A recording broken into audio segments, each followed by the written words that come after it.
You might think of spirit possession as something akin to The Exorcist. But if we look at possession across cultures, well, then you and everyone you have ever known has been possessed at least once. Hi, I'm Michael Kilman, an anthropologist and co-author of the book Build Better Worlds, an introduction to anthropology for game designers, fiction writers, and filmmakers. The concept of spirit possession has a lot of baggage, and as much as I love horror, the genre really doesn't do it any favors. Some cultures, like those tied up in versions of Christianity, think spirit possession is mostly evil. But even in the Bible itself, spirit possession isn't always bad. If, for example, you're possessed by the right kind of spirit, say, the Holy Spirit, you can do miraculous things. But for the most of the world's cultures, spirit possession is just not what you think it is.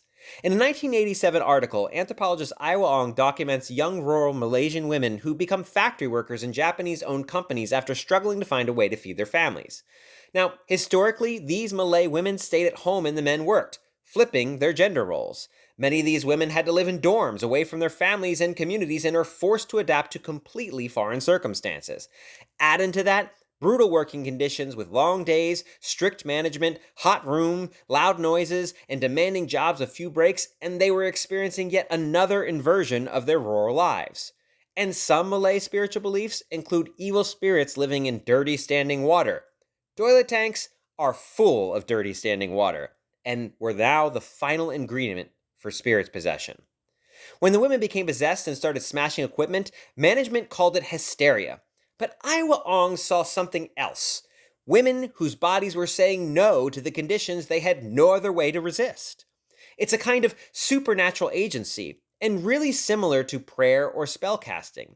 When people can't get their needs met through conventional methods, they often appeal to supernatural forces. You might pray for your circumstances to change, but in this case, the force was possession. And it worked. After a series of outbreaks, management actually caved and improved their working conditions. So, what is spirit possession from an anthropological point of view? It's a stress response, and one that you, watching this, have had before. In fact, in those moments when life and emotions overwhelms you to such a degree that you lose control and do something that you might regret later, you're possessed by your emotion, causing you to demand some kind of change to your circumstances. And stress can do crazy things to people. Possession isn't just The Exorcist. It's a kind of supernatural interpretation of intense stress and emotional states, one that, if channeled in the right way, can sometimes change social relations. Have you ever had an experience with stress that changed your life? In those moments, did you feel possessed or out of control? Share your thoughts in the comments.